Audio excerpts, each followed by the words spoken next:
Hey, what's up YouTube? Michael Lynch, Team Lynch, Spirit of Adventure. We have a coffee filter test going down. Chemex Filters, bonded, non-bonded, bleached, unbleached, generics. Some proprietary ones for our kettle, our Fellows kettle. Which one actually does what's advertised? We're gonna check it out.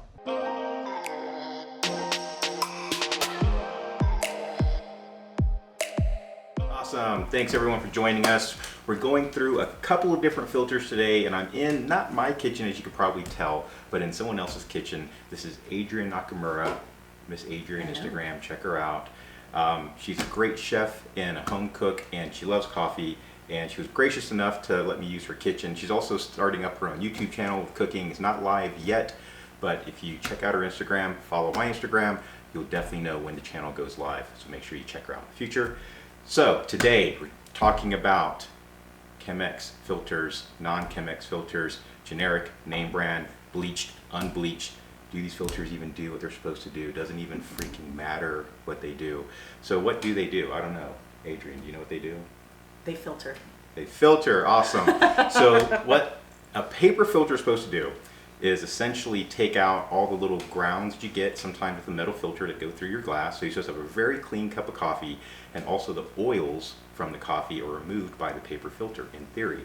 And what kind of oils are we talking about? I've read about two different types. They have really technical names, but essentially one of them provides the mouthfeel and the taste, I guess, of the coffee, but some of that can lead to bitterness, and so people like to have it filtered out. And there's also another oil in there that people say kind of causes cancer and stuff. So definitely don't want that oil in there. But there's also the filters, the bleached white ones that a lot of people like. Apparently don't have a lot of a paper taste, but you can also mitigate the paper taste. But sometimes with the bleaching process, another chemical or oil is put into the paper, which also causes cancer. So a lot of stuff causes cancer is the takeaway from this. But the Chemex filters, bleach ones, do not use that process to bleach. They use a non-bleaching agent, no chemicals, to bleach their filters. We're going to use a Chemex bleached and a non-bleached. So we have some non-bleached here, and we have bleached here, and they're both bonded. We did not get the unbonded, and they're pre-folded squares. So they come in circles. There's some cone ones they have. The most common ones are the squares. These are the ones you see very pretty. They're kind of like this whole Chemex pour over with the little loops or the little tips and stuff like that. These are the ones that people know about. So we're going to be testing out these two first, determining bleached, unbleached, what's actually better. We're also going to use a Fellows Stagg EKG kettle for this, which actually lets me dial in what temperature we're going to do everything at. So we're going to do everything at 198, just below boiling, because sometimes boiling water can bring out acidity in coffee as well. We also are going to be using the Stagg XF pour over setup. So we're not using the Chemex setup, just because Chemex seems like their filters are made specifically for their thing, and we have some other filters we want to try out. So with this Fellows Stagg XF setup, you actually have two different ones. You have an X and an XF. The XF is a taller one, and the X is a shorter one. If you're going to make like just a regular cup of coffee, a single serve, this one will do 24 ounces in this carafe here. And Stagg, or Fellows I should say, actually has their own filters, proprietary name brand filters for this thing to fit in there really nice. I also decided maybe I should buy some generic ones, unbleached, fit them in there, see if they work as well. But the Chemex ones are actually universal for any kind of pour over. I have used them in this and they do work. So we're going to be using this with this with this. We're using a Krups burr grinder for our beans. We are starting with whole bean, and I have some Volcanica here. It is open. It's only been open for like a day or two. Kept it sealed up. Just want to try out these beans. And they're a Yemen Haraz AA. It's supposed to be really good. This company is a little bit of a premium company. If you try to look them up on Amazon, this bag for about a pound was $75, which is about what I pay for a pound of Kona coffee from other vendors. But this company is supposed to be very premium, where they really pay attention to the altitude the coffee's grown at. So very specific roasts like this Yemen, has a very specific altitude it needs to grow at. And this is the best company I think to buy it from. So these are the beans we're using. This is the equipment we're doing. We're going to brew it up right now, taste test. We're rating it on oil, mouthfeel, bitterness, color, strength, the aroma, and the aftertaste. So very scientific stuff. We're super professional tasters, and we're going to rate everything based on this and how we feel about it. Let's check it out.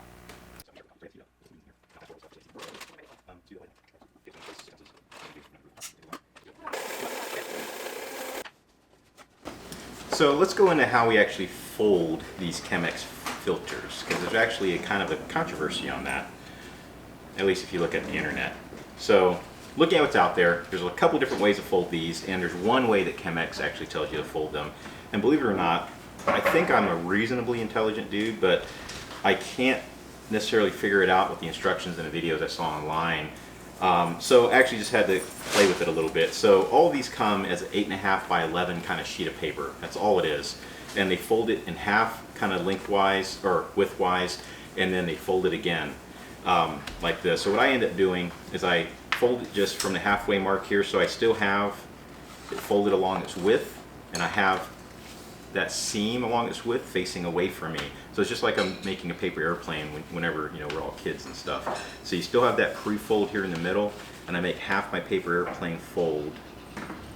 So I basically do this. You gotta do a hard crease. So you're gonna want to look just like that. You're gonna flip this thing over, we made your fold, and again, the left side folding towards the right center pre-fold line. You're gonna crease that really hard there. When you pick it up, it's facing away from you like this. So you're gonna pick that up, it's gonna look like almost like a paper hat you made when you're in preschool, and you're gonna be able to open up, and if you have a little kid at home, they'll probably wanna wear this thing like a paper hat, but that is essentially your Chemex filter. It is literally just two folds, goes in here like this. It's not that hard. Okay, so showed you how to fold this, got the filter in here. I ended up taking 4 tablespoons of coffee, of our coffee, to make basically everything we're going to do. We're going to have little sample amounts. So it's 2 tablespoons roughly for 6 ounces of coffee. So we're going to do 3 ounces and 3 ounces for each of us of this one, and 3 ounces of the bleach filter. So normally you go through, you put your water in a little bit to wet the filter. Oops, spilled a little bit. That's what Chemex tells you to do, to wet it. And what this does, it actually gets the paper like taste and the smell out of the coffee. And so what you want to do, and we'll have Adrian do this, you take this over to the sink and you're going to dump out your paper water, rinse water. Cool.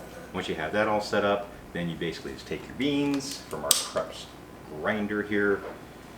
I learned a trick from somebody, Marissa Nakamura, who taught me how to actually not take this lid off and pour it, make it much nicer and neater, and just use a little hole here.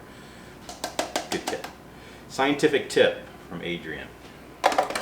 So we have 4 tablespoons measured whole bean that's been ground in here with the unfiltered filter. We're going to go ahead and pour some of our water in here.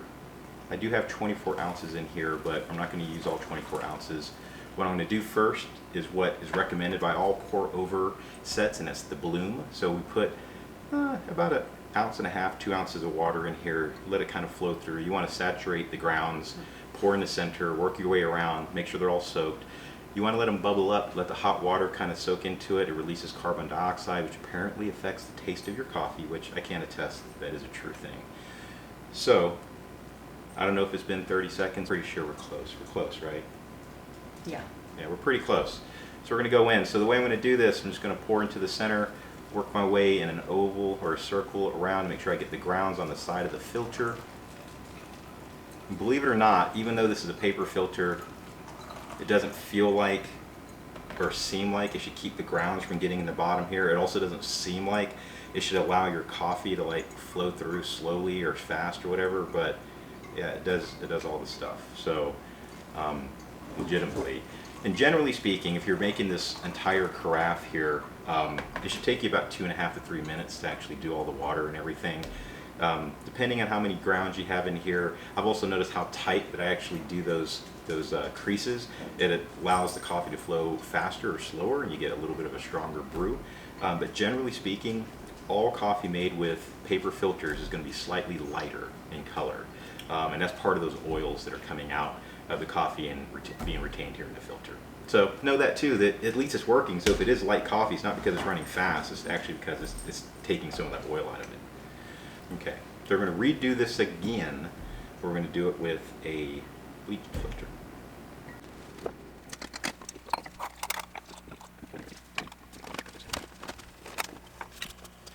Okay, so we got our unfiltered coffee here, and I'm taking a bleached one here. And one thing I noticed right away, this feels a lot more linen than the unbleached does. I've actually not used a bleached filter yet. I've only been experimenting with the unbleached ones, really just trying to figure out that fold. And then experimenting with the fold over time to see how it affects the flow of the coffee and stuff like that. So yes, I may have done this a few times before I did this video. Hopefully it makes it more entertaining, but here we have our paper hat again, little preschool paper hat. We put that back in here. Again, I still have my 198-degree water here. We're going to wet the filter as we're supposed to. And then we're going to put our 4 tablespoons of whole beans into our grinder, get our coffee brewed up, and get 2 more glasses right here of this bleached coffee.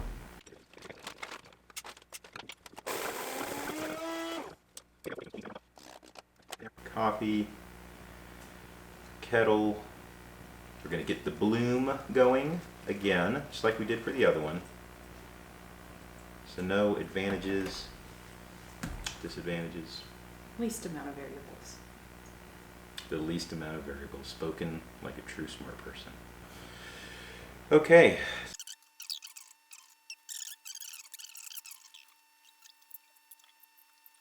Okay, so we got both sets brewed up. So again, Yemen Haraz AA coffee. I have it, on my grind, I actually have it on a scale of 1 to 10, like a 7.5, with 1 being fine, 10 being super coarse. I got it about like a sand kind of level. We have our unbleached ones here, and we have our bleached ones here. So, Adrian, would you like a glass? Thank you. No sugar, no cream, nothing, just straight up. So I think initially smelling it, the aroma, I smell notes of coffee. It does not smell burned. And It's not burned. It is lightly acidic. do you smell paper? No, I don't smell any Okay, paper. so no paper, and this is the unbleached ones, which people say has the most paper smell and taste. So let's taste it. So right away I could tell you, sometimes you brew coffee, you can look at like a little oil slick on the top of the coffee. You see 0 oil slick on there's this no coffee. oil. 0. And just now, the strength of the coffee, it looks light, but I have to admit it tastes like coffee. It is a light coffee, but it's not as weak as you would think this makes it. It's not seem. light in flavor at all. Yeah, it's not light in flavor. I definitely taste it. So the strength, I think, is a little lighter than what it would do if it was normal drip. I don't have an aftertaste. Paper aftertaste is always the warning on this stuff, and I taste none. What do you? I don't taste any paper. I'm interested to see what the bleached is, though, if there's a difference. And yeah, the mouthfeel, it's actually, it's like iced tea. It gives you like a dry sandpaper feeling on your tongue, which a lot of coffees, like most coffee does, you know? So, but there's no aftertaste, it's not bitter, there's no acid I can taste. It doesn't linger. Yeah, even though you could maybe smell acidity, like coffee, normal acidity, like you don't actually taste that in the cup, which is pretty cool, right? Mm-hmm. Yeah, okay. What do you feel about this? Yeah, wait, please. Stronger. The smell is stronger. Yeah, the coffee smell or paper? The coffee. You smell paper? No. Okay, I'll agree. There is a little bit more of an aroma with the bleached filter. I don't smell paper at all, though. Oh, different. Wow. Okay, it's really different. It's less bitter. I'd say maybe. Yeah, I think the tannin or whatever that creates some of that bitterness, you can taste more. I will say the opposite. Really? I don't think it's. I think this one, the filtered, the bleached one, Yeah. I think actually has more. I don't know, more of a flavor profile. I don't want to sound too bougie about this whole thing, but it does. It's just this. And it's not just weakness. It just this tastes different, and it's not in a bad way, and it's not nothing. It's not anything artificial. Mm-hmm. Actually, now I taste it. Now when I go back the other way. So yes, Adrian is correct. This one has whatever the flavor is on this, like the acid profile. It doesn't taste acidic, but when you taste it compared to this, Yeah. then you taste a little bit, which tells me, yeah, the bleached one did take out a little bit more of whatever oil that caused the acid. But both of them are non-acidic, so let me just stress that. Like the Chemex Filters actually did really, really, really good. I've been brewing coffee without Chemex filters, normally doing just espressos or Keurigs with this level of quality coffee, usually Konas and stuff like that, pure Konas. And this is really, really different. The flavor is different, the mouth feels different. The smell is different. Yeah, the smell is different. There's no oil slick on the coffee. Yeah, really cool. I think this one works. So what we're gonna do, we're gonna reset everything. And so the next thing I'm gonna do is I'm gonna use these Fellows filters. When I've used these, sometimes the grounds get caught in there and I find myself like making sure I get water in each one of these little things like that, which I don't know if that even matters. They have a flat bottom instead of the cone, and that's why I made sure that I got some generic ones that are very similar. So these are kind of similar to like a V60. These I want to keep flat because I want to kind of compare them to the proprietary or brand name stuff that goes with the Stagg Fellows kettle. And it's just a normal coffee filter kind of material. There's nothing real special about this. They're a little bit heavier weight. Just want to check it with like what you can find on the open Amazon market for generic cheap filters. So I'm going to reset all this. We'll do another taste test with this and then compare the two.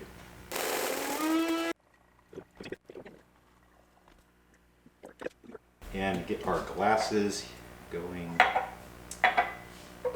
We know these aren't proper coffee cups, but we wanted to see the color. So Yes. we put it in glasses so we could see what color it looked like. One of the reasons why I'm here at Miss Adrienne Nakamura's kitchen is that she has cool cups like this. Whereas if I was doing this at Team Lynch headquarters, you'd have red Solo cups and you wouldn't be able to see the color of the coffee. So Red Solo, okay.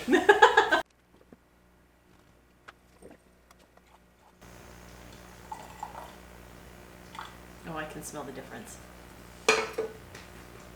okay, let's check these out. So what we have here on the right, we have generic unbleached filters I got off of Amazon.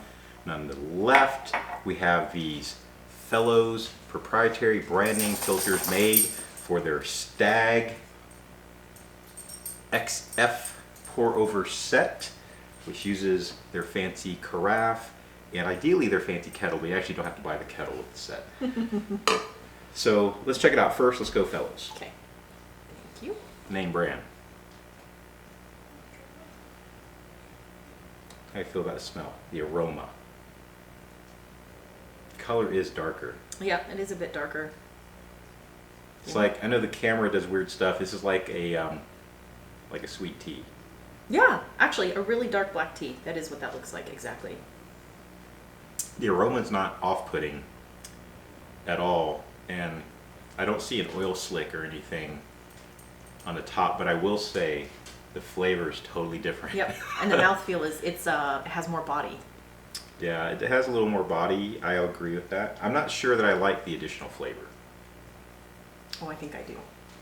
Okay, so here's the controversy. Maybe the whole thing with pour over and paper filters is right here. So I don't taste a bitterness, acidic bitterness, but there is a bitterness with this coffee that I did not get with the Chemex. So again, bitterness, like as far as like black coffee bitterness, like Yeah, not unsweetened. terrible. Yeah, Yes. so it's not burned or anything, and it's not acid, but it is that normal bitterness from the coffee. And I will say the Chemex filters actually filtered all that stuff out. So I think that's the flavor oil they're talking about, that Yeah. some people will like that flavor oil, Yeah. and that some people will not like that flavor oil. And it is kind of weird when you read on the internet about the oils that produce the flavor and the mouthfeel. It almost makes you think, like, why would I ever use a paper filter? You want that stuff if it gives the flavors, but I have to admit, what this allowed to pass through or did not soak up like the Chemex did, I don't necessarily like it in this coffee. And I think it gives it more body, so I like it. Yeah, she likes it. So Yeah. right here, this is like left Twix, right Twix, like right here live. So let's make sure we don't cross-contaminate. Okay. And then let's do these generics. Again, the same consistency. It's about a black tea from Georgia, so I call it sweet tea.